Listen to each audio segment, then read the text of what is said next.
What's up, YouTube? I wanted to address a few things I've been seeing around YouTube, especially in the manosphere and a couple of other places. Um, the first thing I wanted to really hit upon was, there is this, how to say, misunderstanding, I would say, between black men and black women that continues to persist. And when black men voice their opinions about certain things, we're greeted with such hostility. And while I understand how and why women can be hostile, the first step is at least hearing each other out, right? So, prime example, if the black man says, black women have attitudes and are disagreeable and hard to get along with, right? The response should not be attacking him, right? Because if I'm going into a bargaining table, let's say, we're at the negotiating table, bargaining table, and we're two people, countries, whatever, that are in a disagreement, right? We already know that we don't get along. We already know that we have a disagreement. The first thing when a person decides to voice their concerns is not to immediately attack them. You're not going to get anywhere. And pushing back and actually doing the main thing that black men are accusing you of is not going to get you anywhere, right? So if I come and say, hey, the biggest problem I have with black women is not that I'm not attracted to them, but they're just hard to get along with. They have attitudes, they're always confrontational, blah, blah, blah, blah, blah, right? And as a black woman, you hear that. Yeah, of course, if someone accuses you of something, it may make you angry, especially if you feel like you have a valid reason for being that way, right? So hear that you have a valid reason for being angry. So if you know that I'm saying that you're angry and have attitudes and you have a valid reason for doing so or being that way, then you must acknowledge, yes, I am angry. And then you would go on to further say, here's why. You may say you feel abandoned, you feel unprotected, you feel like you're at the bottom of the list, right? And that black men, for the most part, have abandoned you. That would be the first thing, but you would want to express that in a way that's not combative, because men, whenever you are talking to a man and you raise your voice, you become combative, he immediately tunes you out because nothing constructive is ever accomplished by two people raising their voices. I don't know where people have gotten that idea that, okay, you can have an argument and yelling and actually get some, a resolution to that. It'll never happen. And especially from black men who already feel persecuted. I think that's one of the things that black women have forgotten, right? Um, yes, you have been persecuted. Yes, you have, been through a lot of things, but the black man has been, from the outset, been persecuted by all of the world. All of the world. He's had a tough time just being a black man. One of the things my mother used to tell me when I was growing up, as a black male, I already had two strikes against me. I was black and a man, right? Because there's no sympathy for men first, and there's definitely no sympathy for a black man, right? So when I go out into the world, I have to face all of the prejudices, um, that comes along with this skin color. I have to face all of the stereotypes that are projected into mainstream media, social media, and society. And so people already have an idea of what I should and shouldn't do, or how I should and shouldn't be, per se. And then I have to also deal with that from what's supposed to be my woman. Not my personal woman, but black women are supposed to be our women, right? So me as a black man having to deal with all the pressures of society and still having to do what I got to do to make a living, and then have to also face the devaluing of myself at home as well. Why would I want to listen to you argue with me when I say this is how I perceive you? Perception is reality. And if I perceive you in a certain light, then to me, even if the truth may be different, that is my truth. That is how I perceive you. Now, to piggyback on that, I think that black women do have a reason to be angry. Um, However, there are some certain things that we need to address when it comes to some of the reasons that you're angry, right? Let's look at it. So, black women feel like they're abandoned by black men, like they're left to raise the children by themselves.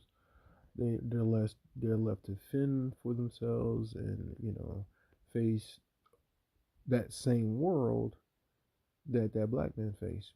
However, as a black woman, the stresses are a little different. They may be similar, but they're different.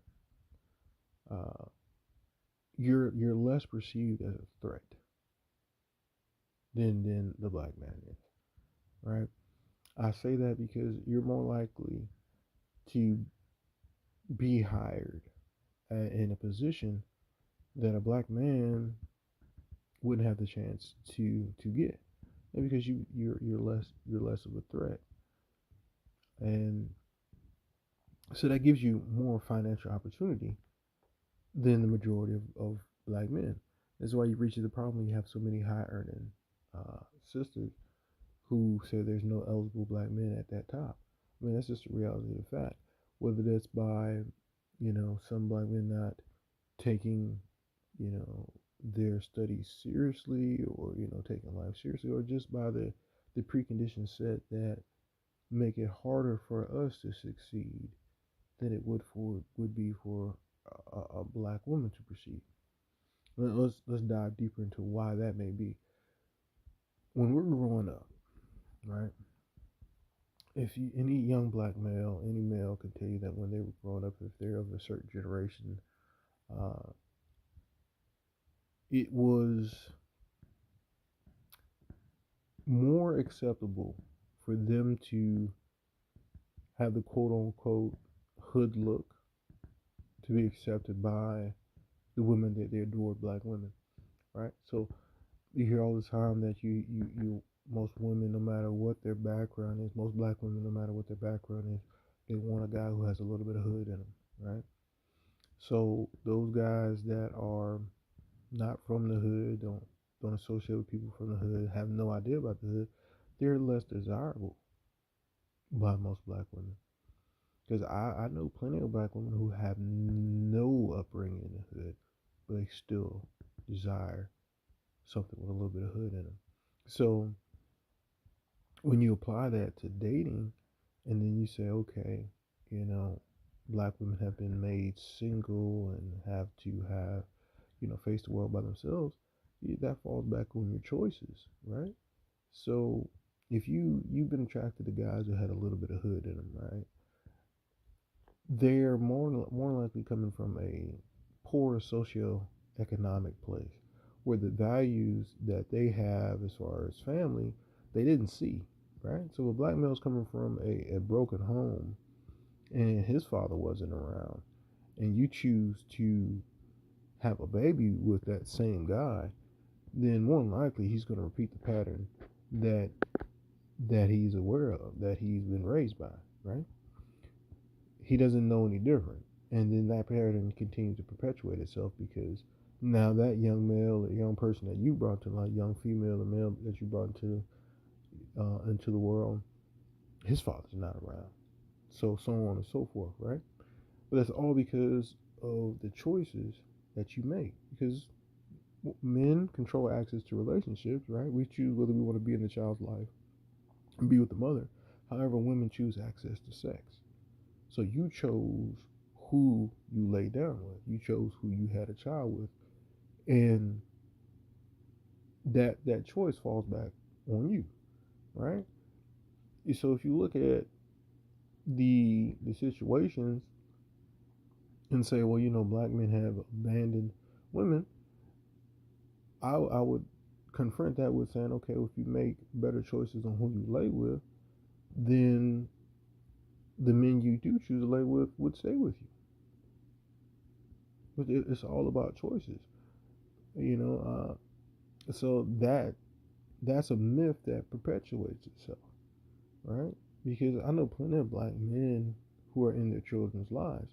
However, they had good upbringing, right? They had a mother and a father in the household or in their lives.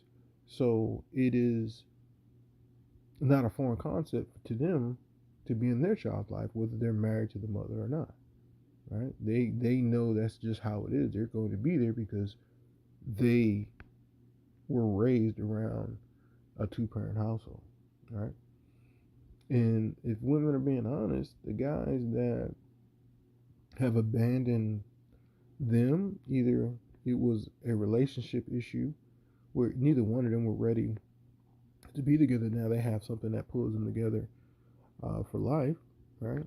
And either one or the other is mad at, one is mad at the other about why they can't be together, right? So because they don't get along, they don't co-parent well, right? I mean, the relationship should have nothing to do with the child, whether you get along with the mom or dad or not. That should have nothing to do with the child, but too often is used as a point of whether you get to be in the child's life or not, right? Or you just chose poorly. You were attracted by superficial things. You can say, "Oh, I was young, and I was young and dumb, and da da da da." However, that doesn't negate you the responsibility to still choose wisely on who you allow into your chambers, to your bed chambers, and who you lay down with. And I say all that because if you're looking for that type of hood mentality, and guys have to change themselves in order to be wanted by what we would call our women, but no other race has to do that. No other race has to be different than who they are in order to get the attraction of their women. Normally, if whatever you're into, you could find a woman that in your own race that's into that same thing. You're not a social pariah if you're not hood. I mean, you look at some of the songs we got, almost all of our culture and all of our songs are pointing to, we want a hood dude. And it's not the same thing as, I want a bad boy, right? Because a bad boy, he can be a slew of different things, but that doesn't make him necessarily a poor mate all the time. I mean, sometimes it does, but not all the time. But if you're looking for a hood dude, then more than likely he's coming from a broken home, and he has tendencies that do not propel himself into a greater financial standing because he doesn't have the skills, and he doesn't have the aptitude, or he doesn't have the means to lift themselves out of poverty because he doesn't know anything different, right? It takes a special type of person to garner that hood appearance, right? I'm not saying you can't be from the hood and get out of the hood, but I'm saying garner that hood appearance. Look like the typical thug, right? And still be able to navigate this world, right? Because if you're focused on, you hit puberty, right? And you're focused on girls, is when guys go crazy for girls, right? And the girls that you're focused on have want nothing to do with you because you're not hood enough. Then you start focusing your energy and attention on that appearance, and then now you start to maybe mess up in class, you don't pay attention enough, and then of course the grades are not there. So when it's time for that same young sister who was feeling you because you was hood and and because you dressed nice and that's what you spent your money on, you did whatever you had to do to grab her attention, she goes off to college because she didn't have to change who she was. She could still focus on school, she could still do the things. She goes off to college, you graduate high school barely, and the opportunities are limited, right? So that's where the problem lies, because we're taught, black men are taught at a young age, the world's against us, and then when we hit puberty, our women are against us. So unless we conform to the standards that they find attractive, not being ourselves, but the standards that they find attractive, which the world has told them is attractive by rap and social media, then there's no love for us, right? And the guys, oh, you don't have to focus. People can say, oh, well, you know, you don't have to focus on women. You should be focused in books. If you're a man, you don't understand. If you're not a guy, you don't understand what puberty is, right? Our hormones go from nothing to 1,000 within a short amount of time. All we can think about is girls, girls, girls. And most black men, majority of us, like black women. But if our women are telling us that being who we are isn't good enough for them, and we have to perpetuate a certain stereotype in order to get their attention, then we end up losing. That's where the first loss comes in. And by the time the black man does get himself together, if he's able to escape that period of his life, because a lot of those things that guys do, those young hoodlums do, it's all to impress women. That's what most guys do.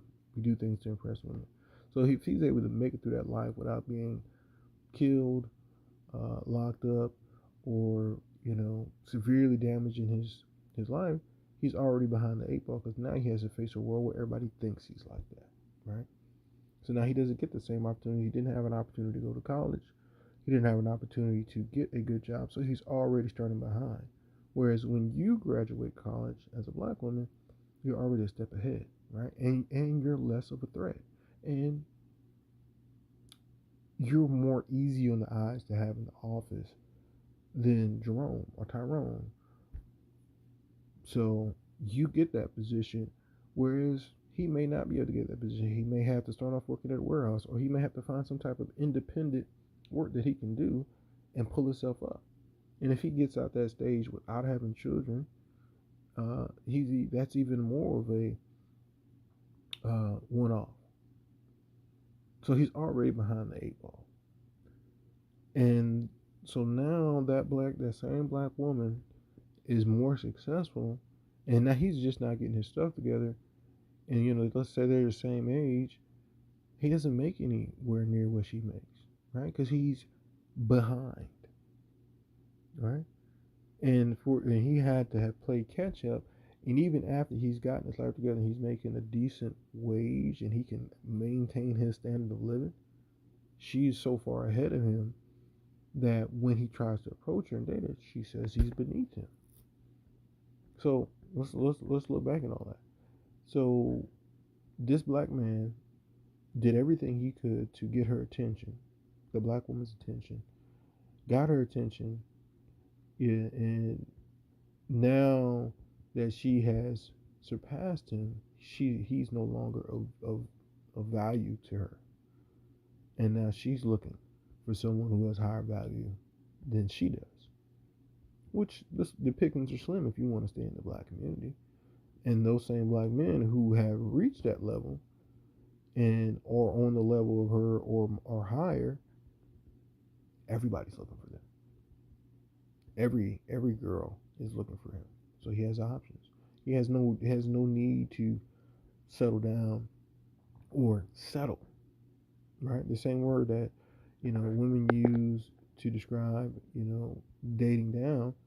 I mean, it's in essence, that's what he's doing. If he dates you and he's making more money, he's settling, right? If you're not on the same level as him, and women confuse that and say, oh, well, I make my own money, I'm independent, I take care of myself, blah, blah, blah, blah. If I'm making more money than you and I'm financially stable and successful, your money means absolutely nothing to me. All I care about, can you manage your money? I don't care if you make 100,000, 200,000, 300,000. If I'm making 500,000 to $1,000,000, what is your $100,000 to me? I'm not asking you to pay for anything anyway. Your money doesn't bring anything additional to my life, so that point is mute. Okay, so what else you got?